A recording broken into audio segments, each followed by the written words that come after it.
Ezekiel 5-ാം അധ്യായം. മനുഷ്യപുത്ര, നീ മൂർച്ചയുള്ള ഒരു വാളെടുക്കുക. അത് ഒരു ക്ഷൗരക്കത്തിയായി ഉപയോഗിച്ച് നിന്റെ തലയും താടിയും വടിക്കുക. എന്നിട്ട് ഒരു തുലാസെടുത്ത് രോമം തൂക്കി വിഭജിക്കുക. ഉപരോധത്തിൻ്റെ ദിവസങ്ങൾ പൂർത്തിയാകുമ്പോൾ നീ അതിൻ്റെ 1/3 ഭാഗമെടുത്ത് പട്ടണത്തിൻ്റെ നടുവിൽ വെച്ച് തീയിൽ ദഹിപ്പിക്കുക.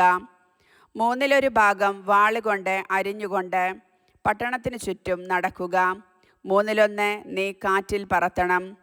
ഊരിയ വാളുമായി ഞാൻ അവയെ പിന്തുടരും.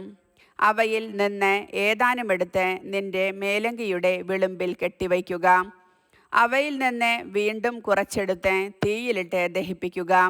അവിടെ നിന്ന് ഒരഗ്നി പുറപ്പെട്ട് ഇസ്രായേലിലെ എല്ലാ ഭവനങ്ങളിലേക്കും വ്യാപിക്കും. ദൈവമായ കർത്താവ് അരുളിച്ചെയ്യുന്നു: ഇതാണ് ജെറുസലേം.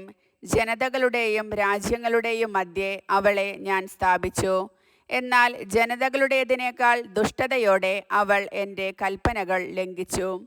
ചുറ്റുമുള്ള രാജ്യങ്ങളെക്കാൾ കൂടുതലായി അവൾ എൻ്റെ പ്രമാണങ്ങളെ ധിക്കരിച്ചു. അവൾ എൻ്റെ കൽപ്പനകൾ നിരസിച്ചു.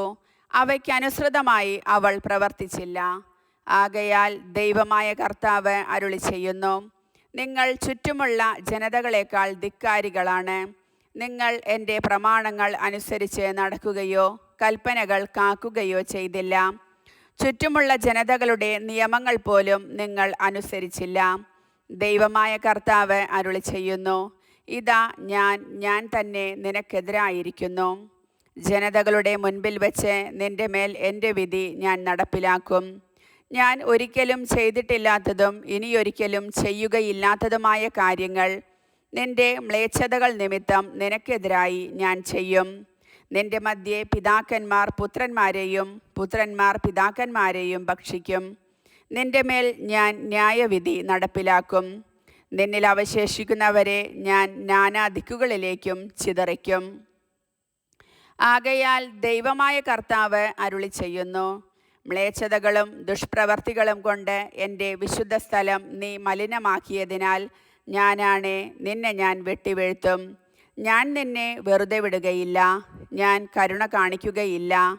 നിന്റെ 1/3 ഭാഗം നിന്റെ മധ്യേ തന്നെ പകർച്ചവ്യാധികൾ കൊണ്ടും പട്ടിണി കൊണ്ടും ചത്തൊടുങ്ങും. 1/3 ഭാഗം നിന്റെ ചുറ്റും വാളാൽ നശിക്കും.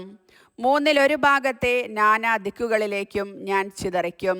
ഊരിയ വാളുമായി ഞാൻ അവരെ അനുധാവനം ചെയ്യും. അങ്ങനെ എൻ്റെ കോപം എരിഞ്ഞടങ്ങും. എൻ്റെ ക്രോധം അവരുടെ മേൽ ചൊരിഞ്ഞ് ഞാൻ തൃപ്തനാകും. എൻ്റെ ക്രോധം ഞാൻ അവർക്കെതിരെ പ്രയോഗിച്ചു കഴിയുമ്പോൾ ഞാനാണ് കർത്താവെന്നും അസഹിഷ്ണുതയോടെയാണ് ഞാൻ സംസാരിച്ചതെന്നും അവർ അറിയും. നിനക്ക് ചുറ്റുമുള്ള ജനതകളുടെ ഇടയിലും കടന്നു പോകുന്നവരുടെ മുൻപിലും നിന്നെ ഞാൻ അപമാനത്തിനും പരിഹാസത്തിനും പാത്രമാക്കും. ഞാൻ കോപത്തോടും അമർഷത്തോടും കഠിന ശിക്ഷകളോടും കൂടെ നിന്റെ മേൽ ന്യായവിധി നടത്തുമ്പോൾ നീ ചുറ്റുമുള്ള ജനതകൾക്ക് നിന്ദാപാത്രവും പരിഹാസ വിഷയവും താക്കീതും ഭയകാരണവുമായിരിക്കും. കർത്താവായ ഞാൻ പറഞ്ഞിരിക്കുന്നു. ക്ഷാമമാകുന്ന മാരകാസ്ത്രങ്ങൾ, നശിപ്പിക്കുന്ന അസ്ത്രങ്ങൾ നിനക്കെതിരെ ഞാൻ അയക്കും. ഞാൻ നിന്റെ ഇടയിൽ ക്ഷാമം വർദ്ധിപ്പിക്കും. നിന്റെ അപ്പത്തിൻ്റെ അളവ് ഞാൻ കുറയ്ക്കും. ക്ഷാമത്തെയും ഹിംസ്രജന്തുക്കളെയും ഞാൻ നിനക്കെതിരെ അയക്കും. അവ നിന്റെ സന്താനങ്ങളെയെല്ലാം അപഹരിക്കും. പകർച്ചവ്യാധിയും രക്തച്ചൊരിച്ചിലും നിന്നിലൂടെ കടന്നു പോകും. ഞാൻ നിന്റെ മേൽ വാൾ അയക്കും.